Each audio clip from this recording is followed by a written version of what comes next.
Welcome gamers, my name is Keejchen, and today I want to share a new game with you that was recently brought to my attention. This is a PC adaptation of a board game called Root.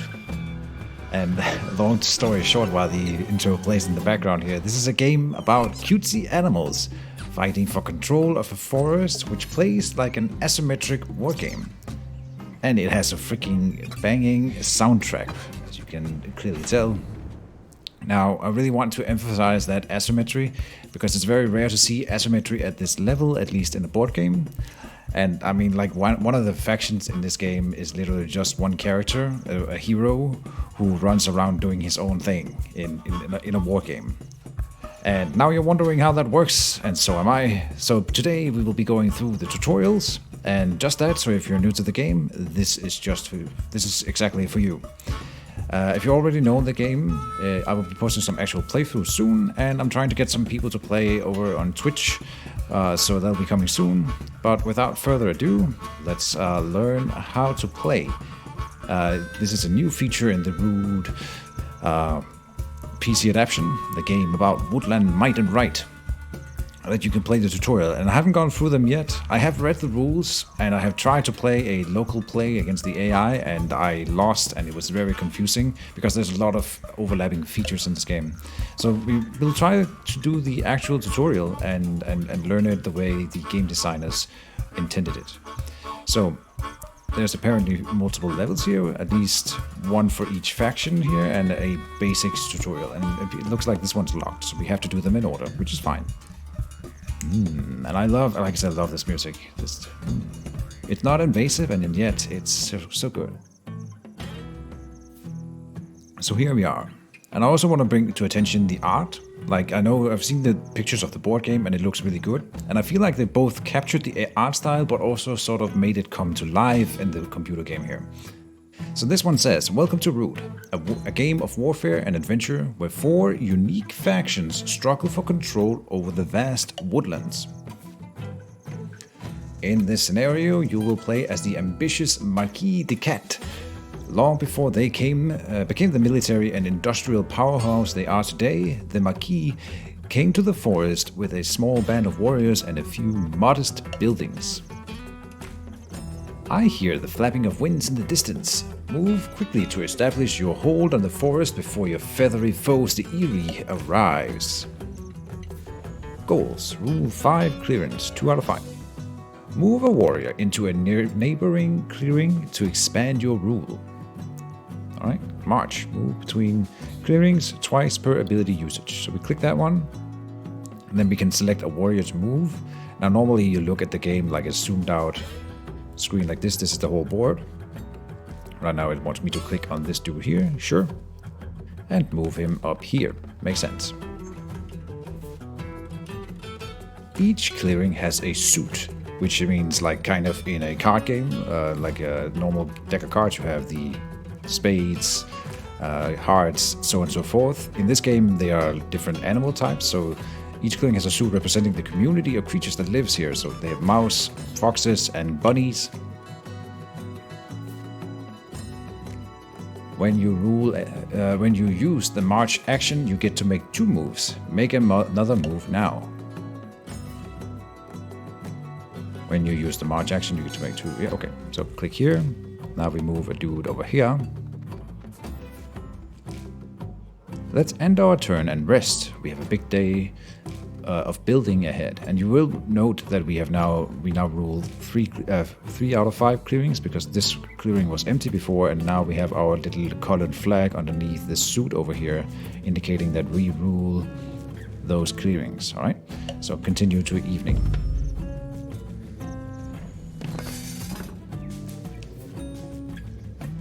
Your sawmills generate 1 wood at the start of your turn. Wood is used to create buildings. Let's build a recruiter to get more warriors into the forest. Select the build button. Click here, build, spend wood to place a building in a clearing you rule with an open building slot. Choose a clearing to build in. Well, we already have a recruiter over here, so let's build one up there, I think. This clearing is perfect. Play 1 wood to build the recruiter.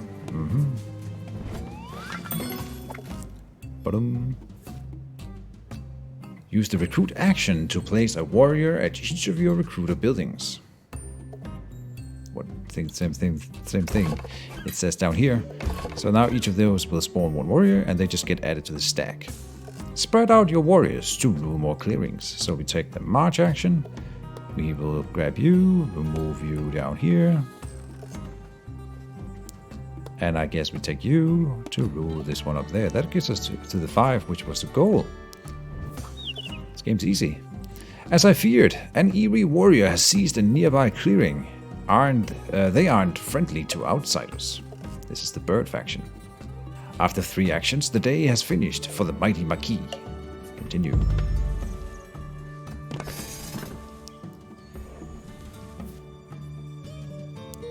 Alright, it says goals. March your warriors onto the clearing occupied by the Eerie and to challenge them. Defeat all Eerie warriors. Okay. So the Eerie is over here. It says choose an action, and this number here indicates that we have 3 actions. I know that much from my one playthrough, so we can do multiple things. I think then that if I want to do this in a smart way, I will recruit first. Get more warriors. Now you can't have an infinite amount, but we don't have that many yet, so this is fine. And then we will march this stack over there. Okay, just 1. That's fine. I wonder, it'll let me do the same again. Normally you can move more than 1 warriors at a time, but not in the tutorial apparently. Our warriors will surely triumph over these vile birds. Select battle to fight them off. So then, in order to initiate a battle, you can coexist peacefully, but that's not what we are here for. So we have to click the battle button in order to, and this course an action by the way. Attempt to remove enemy pieces in a clearing where you have any number of warriors. So let's do that right now.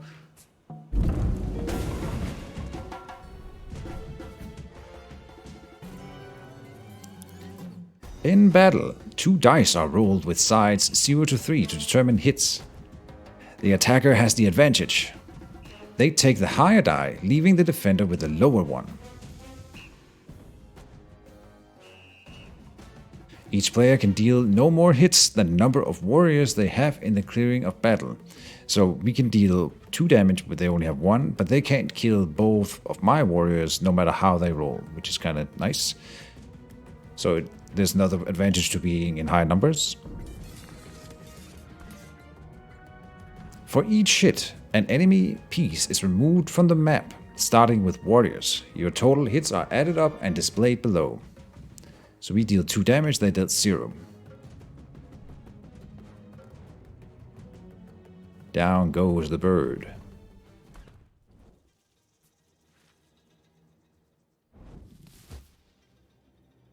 The Eerie has built a roost that can recruit more of their warriors. You must attack and destroy it before their flock becomes too strong.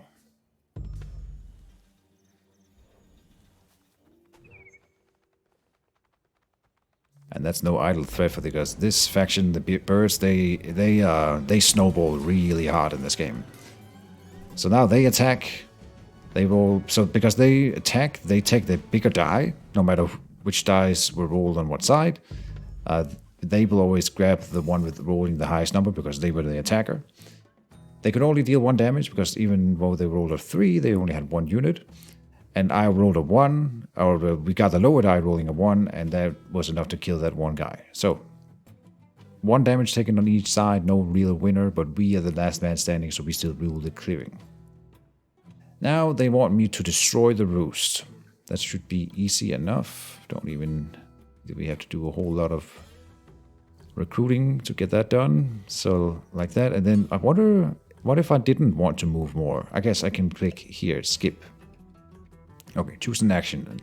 So then you take the battle action, and since there are no warriors in here, you can only attack the building, and the building is defenseless. So there are some points here. Also, it says here the Eerie uses roost to recruit warriors, craft cards, draw additional cards, and score points. They use this building for everything. So we destroy it. It is defenseless, so we get +1 hit, and we also rolled a 3. So we do 4 damage. We only needed 1. So And we get that one for free because it's defenseless. You rolled a number that was higher than the number of warriors you have in this clearing. That means the hits you earn for your roll were reduced to your number of your warriors there.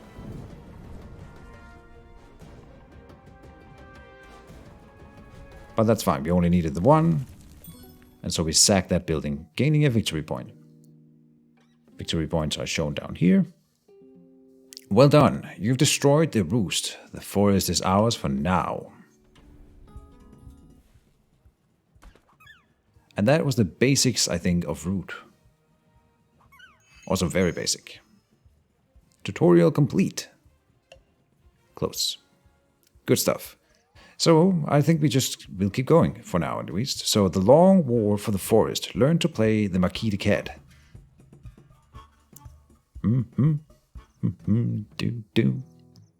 Alright. So, what do we have here? Now we're looking at a proper board. The invading Marquise the cat wishes to exploit the woodland using its vast resources to fuel her economic and military machine. She scores victory points, VP, by just constructing buildings in the woodland. In a typical game, the first players to score 30 points win.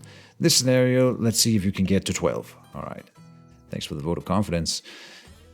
When you start a game as the Marquise the cat, you place your keep in one of the corner clearings. Continue.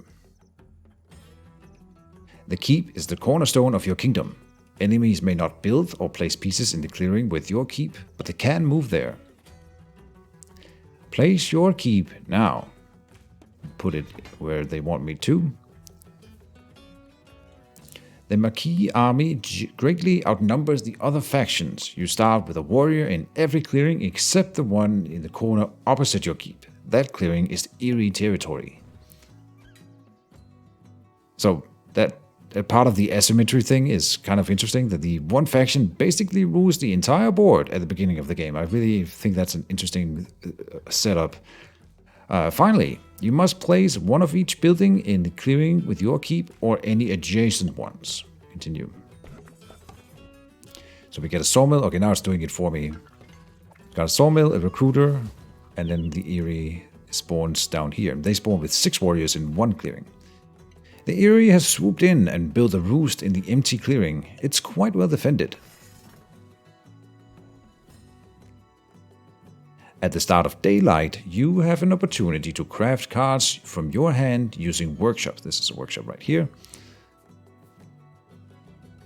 You may review the text of cards in your hand by holding your mouse over them. Review Arms Trader now. So we have 3 cards down here. They want me to look at the Arms Trader. The cost of cards, the cost to craft a card is shown on the wooden board below its suit. Can I get up here? Yeah, so the suit, we didn't cover one suit, which is the bird suit. The bird suit, they're probably going to cover this later, but this is a joker. This one can be used as all the other suits if you are ever asked, so in a situation where that's relevant. Then the crafting cost is shown on this wooden board here, and it's 2 fox icons. Each workshop contributes its clearings suit towards paying crafting costs. For example, you could craft this arms trader if you had 2 workshops in fox clearings. I see. See, this is something that I didn't actually know. Aha, I'm learning now. You can craft Smuggler's Trail since you have a workshop in 1 mouse clearing and it costs 1 mouse. So then we can look at it here. It's a rabbit suit, but it needs 1 mouse suit in order to be played. And we have that as they point out. So now I drag it up here to play it. And it costs no other resources as long as we have the workshops in the right places. And then we get a victory point. Crafting the Smuggler's Trail rewarded you with a VP victory point. You are on the way to your 12 victory point goal. After crafting, the Marquise can take 3 actions. The Marquise also scores victory points when building. So, we want to build apparently. You can only place buildings in clearings you rule with available building slots. So again, if we zoom out, we rule all clearings, but not all of them have available building slots. Well, that's not true currently, but whatever. So here we have 2 apparently, and they want me to build in here. So click that. And workshops allow you to craft cards in your hand. So they want me to build a workshop in here. Now we're making 2 victory points just for building it, which is nice. I have to continue. Sawmills produce wood to help you build more buildings. And recruiters, as you know, help you recruit warriors. Let's build a recruiter to bolster our defenses.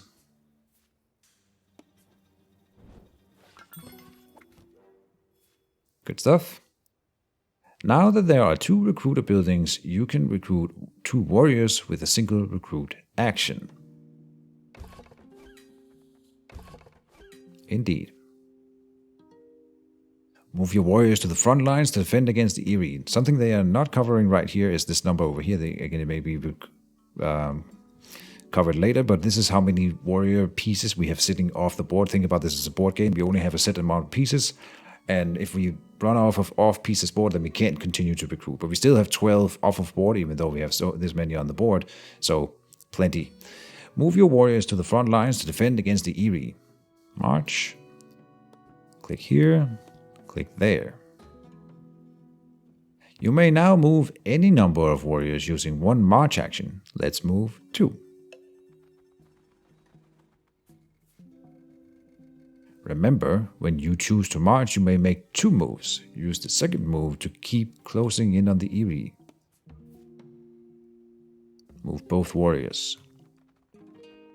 Off they go. To move, you must rule either the clearing you are moving from or moving to. This can make it tricky to move in deep into enemy territory without a substantial army. Right? Continue. During evening, you draw 1 card. You can draw additional cards by this icon here, by having more recruiters on the map. Continue.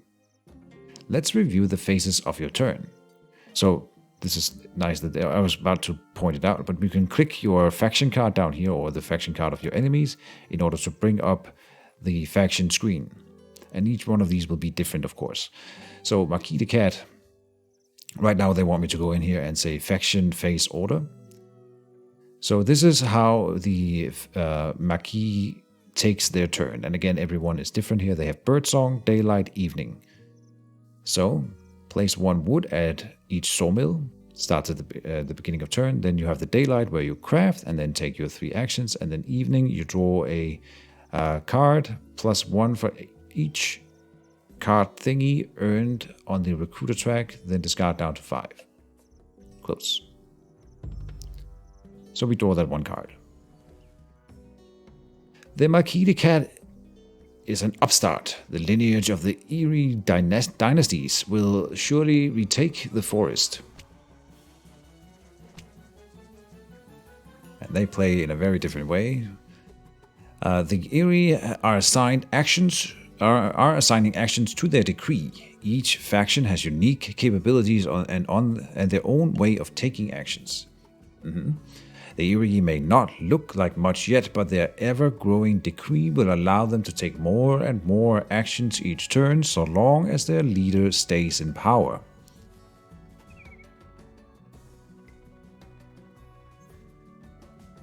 They found the weak link in our defense. Prepare to fight.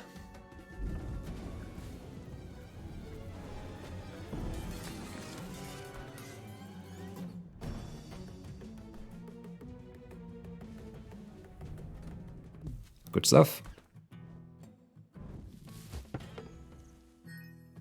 Now they have 2 roosts, so they get an extra victory point.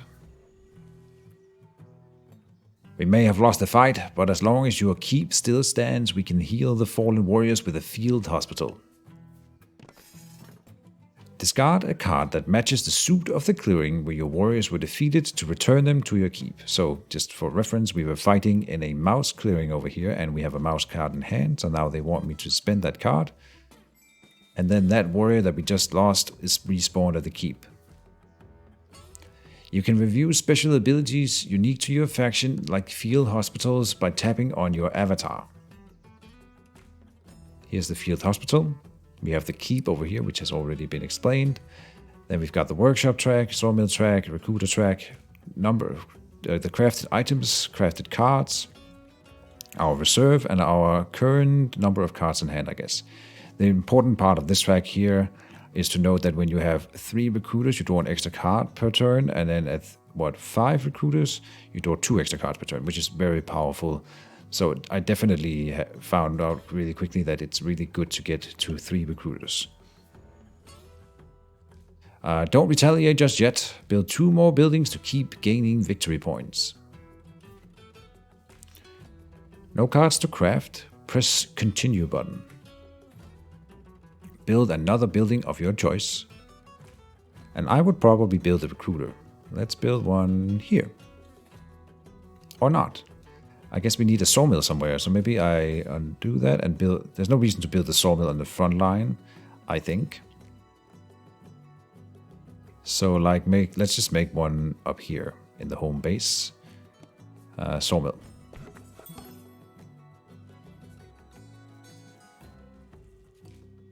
We could use more wood for building. Let's use overwork to push a sawmill to produce more. So this is the final action that we haven't covered yet, overwork.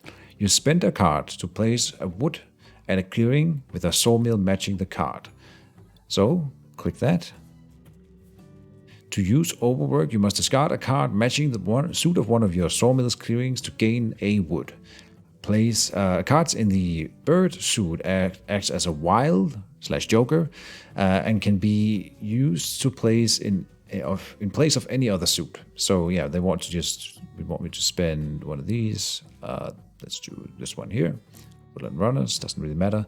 And then we can place a wood at one of these locations. The placement of the wood doesn't not matter, but right now it doesn't. So we'll just put it here.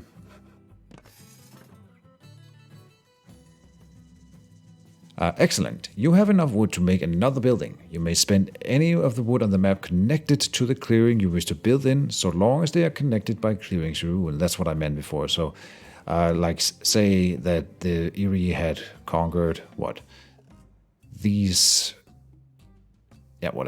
these clearings, and I wanted to build here, but then I would not be able to take wood from here because there would be no supply line down to this clearing. I hope that makes sense. So continue. Build the second building to complete your goal. They want me to build another one. I don't know what they want me to build. Let's build here. This would be a workshop, right? Yeah, we have this double fox things. Let's just build in the fox clearing. Makes sense to me. Another workshop. Gaining 2 victory points. Tap your avatar for more building info. As you build more of a particular building type, its cost increases along with the victory points it earns you. Yeah, so we just earned 2 victory points for building the second workshop, which is what you see here. And then the cost increased for the next workshop, but we only earned 2 again. Then it goes 3, 4, 5. And not the same progression for each of them, but I think the wood goes up by 1 for each building in every case. So continue. And close. You are out of actions. By discarding a bird card, you can take an extra action, right? We have one more final action. So this one is an action that doesn't cost an action, but instead you spend a card to gain another one of the other actions. So now we're back to 1 action here. Looks like you haven't recruited this turn yet. Let's do so with your final action. This is actually really important to note. You can only do this action here once per turn. Place a warrior at each recruiter. So you can't like keep spamming this one every turn.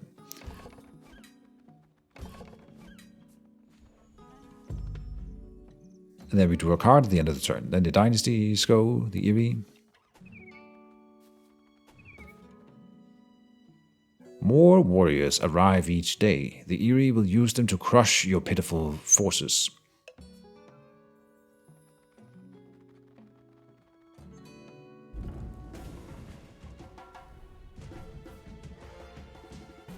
The birds have fallen into a trap. You have a fox ambush card you can play. Use it now to destroy 2 attackers. Choose ambush cards. So here we have an ambush card. You may ambush in a fox clearing. At the start of battle, defender may play may play to deal 2 immediate hits. Cancel if attacker plays matching ambush. So we play our ambush, killing 2 warriors. And ambush! These cats are more clever than I thought. Thank you.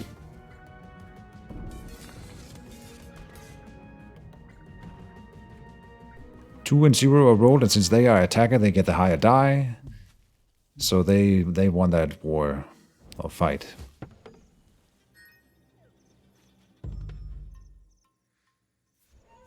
And they build a roost because now they're able to build in here because now they rule the clearing, having more warriors.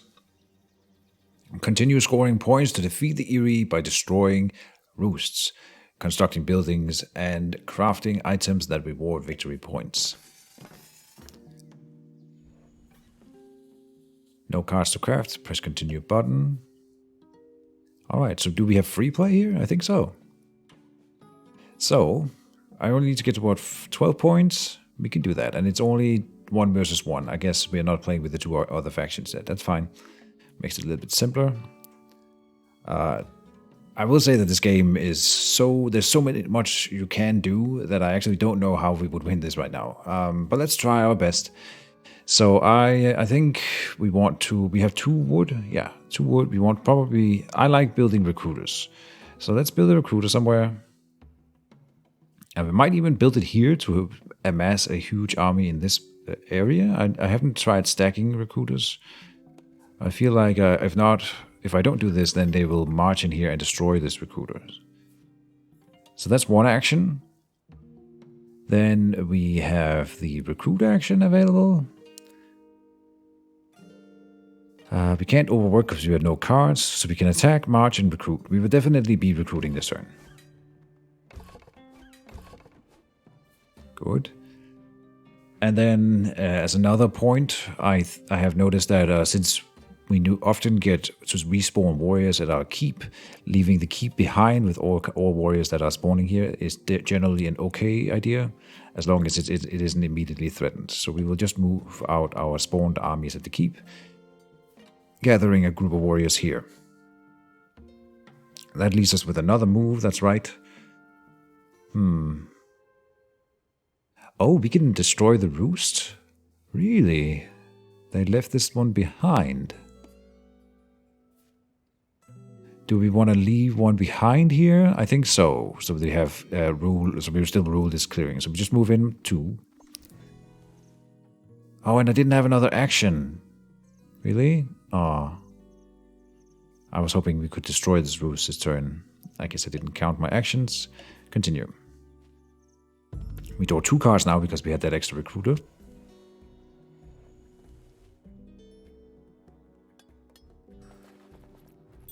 And the Eyrie, I think the Eyrie is the next faction we'll learn about in the next tutorial. But for now, just be content knowing that they keep growing in what they can do every turn until basically until they screw up.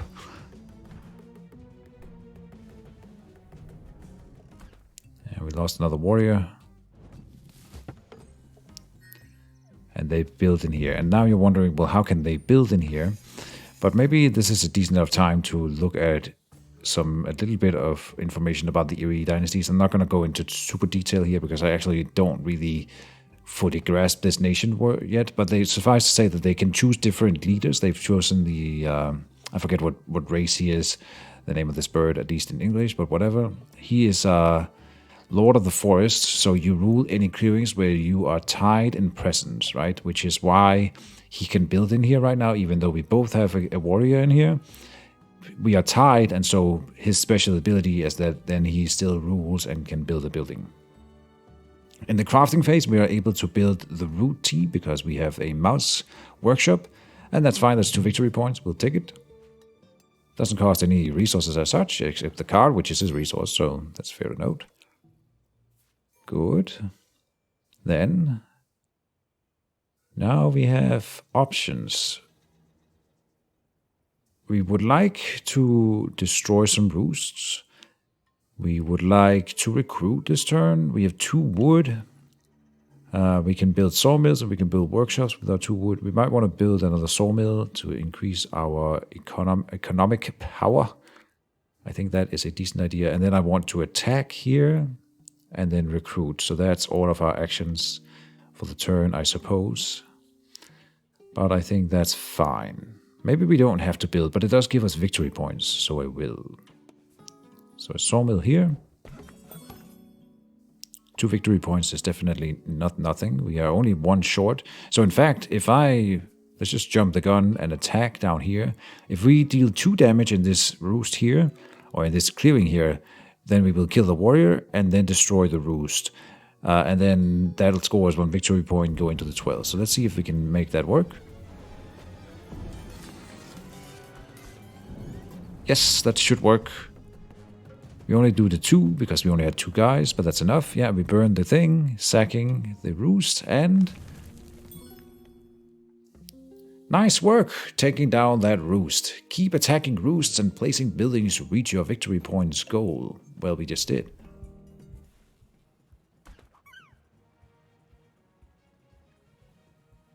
Da-da-da-da, Marquise the cat. Tutorial complete.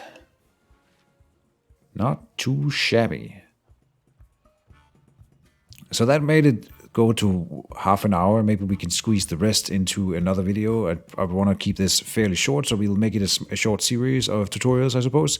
So I hope you guys enjoyed the first look. I'll be posting the second video ASAP, so stay tuned for that. And yeah, I hope you all will enjoy the rest of the Roost series. See you soon, folks, and bye-bye.